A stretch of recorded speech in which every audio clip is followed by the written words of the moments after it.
les cheveux violets. So cool. That's my new hair. That's the new me.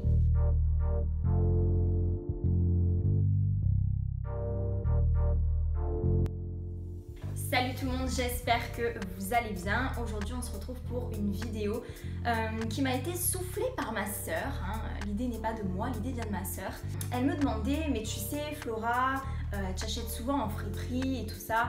Et moi quand je vais en friperie, eh bien, en fait je sais pas par où commencer, je sais pas quoi acheter. Il y a de tout, il y a de rien.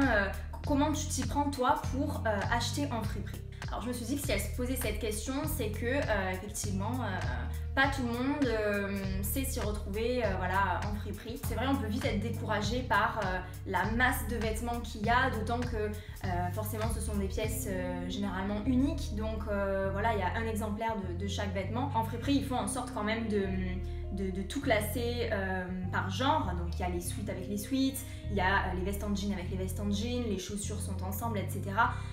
Donc il y a quand même une logique dans l'organisation des friperies, mais c'est vrai que c'est assez difficile finalement de trouver chaussures à son pied ou vêtements à son corps. Copyright pour cette expression s'il vous plaît, merci. Alors déjà je commence avec la base de la base. Pourquoi acheter en friperie?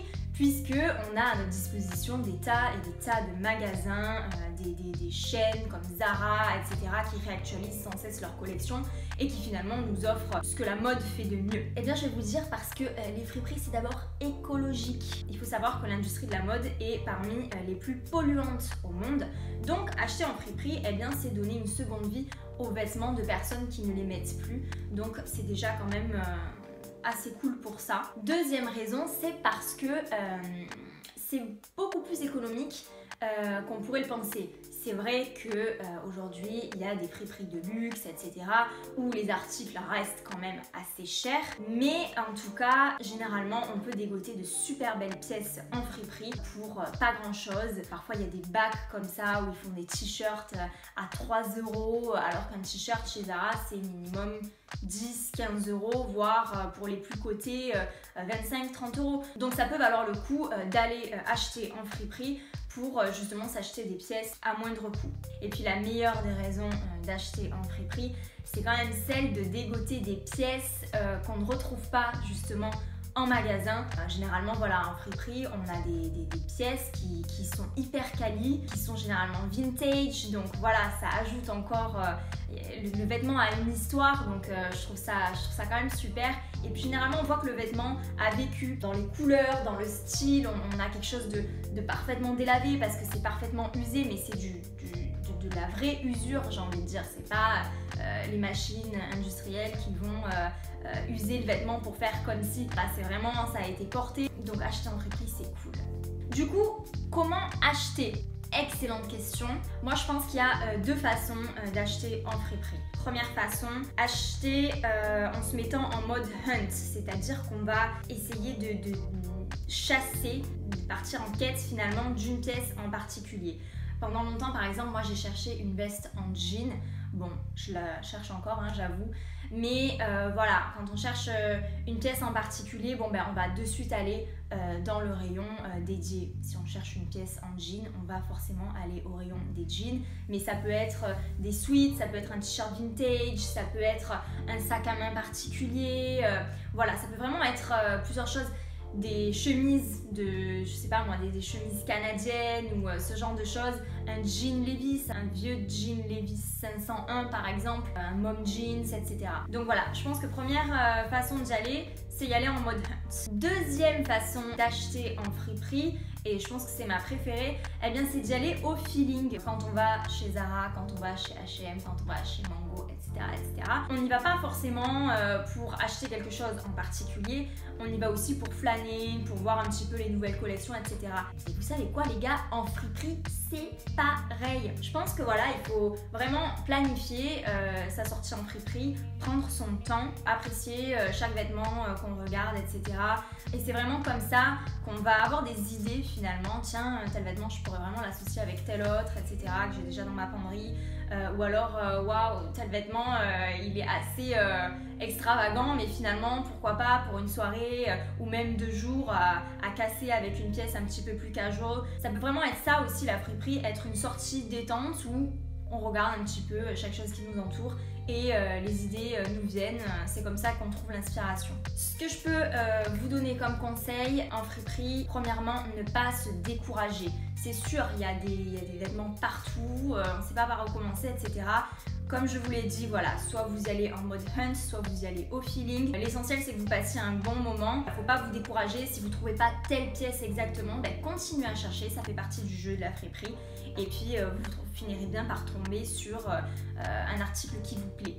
Autre conseil que je peux vous donner, c'est connaître les bonnes pièces à choper. Ça reste les basiques. Et généralement, en friperie, ils sont super bien coupés, puisque comme ce sont des coupes vintage, ce sont des coupes qui traverseront le temps sans se démoder finalement.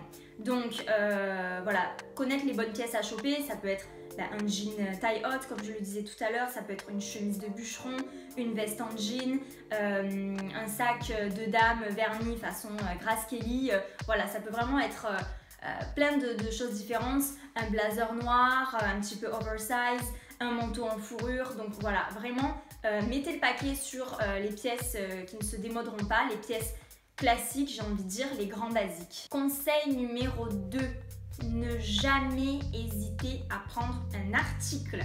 Pourquoi? Parce qu'on est en friperie. Et en friperie, il n'y a généralement qu'un seul exemplaire du vêtement en question. Donc, si on hésite, eh bien c'est à nos risques et périls parce que peut-être que la prochaine fois qu'on mettra les pieds dans cette friperie, on ne le retrouvera pas. Et je sais pas si vous appréciez ça, mais personnellement, moi je déteste revenir dans un magasin et voir que l'article que je convoitais n'y est plus. Conseil tout con, mais qui vaut le coup d'être rappelé, choisir sa friperie. Il y a des friperies dans lesquelles on va plus ou moins se sentir à l'aise, il y a des friperies qui sont plus ou moins en vogue. Donc je pense que déjà choisir son magasin à la base, c'est hyper important parce que au plus on se sentira mieux dans le magasin et plus on sera dans de bonnes conditions pour acheter. Et puis dernier conseil, assumez vos goûts. Parfois en friperie, on voit des pièces hyper extravagantes, mais justement c'est ce qui fait le wow de notre penderie, c'est marier des pièces classiques avec des pièces un peu plus fortes. Des trucs à paillettes, des trucs en lycra, des trucs fluo. Vraiment quelque chose qui va claquer quand on va le voir et qui va faire tout votre look du jour en fait, ou look du soir d'ailleurs. Et puis conseil bonus, le but de la friperie, c'est de mettre des vêtements qui jusqu'à présent étaient laissés au fin fond des placards ou qui n'ont jamais été achetés, etc. Donc, avant d'acheter en friperie, posez-vous bien quand même la question, est-ce que je vais remettre ce vêtement? Le but, c'est vraiment de mettre le vêtement, c'est pas qu'arriver chez vous, de nouveau, il soit dans votre placard à tout jamais. Voilà, c'est tout ce que je pouvais vous dire sur les achats en friperie. N'hésitez pas à me dire en commentaire si cette vidéo vous a plu. Mettez-moi plein de pouces en l'air, mettez-moi des commentaires positifs et on se retrouve dans une prochaine vidéo. Je pensais, dites-moi si l'idée vous plaît, faire une vidéo en langue étrangère, donc soit une vidéo en anglais, soit une vidéo en italien. Ça pourrait être hyper rigolo. Mais j'ai pas encore trop de thèmes à aborder en langue étrangère. Peut-être un get to know me, ça pourrait être sympa. Donc mettez-moi en commentaire si l'idée vous plaît et auquel cas je franchirai le pas. Je vous fais d'énormes bisous et on se retrouve bientôt. Ciao!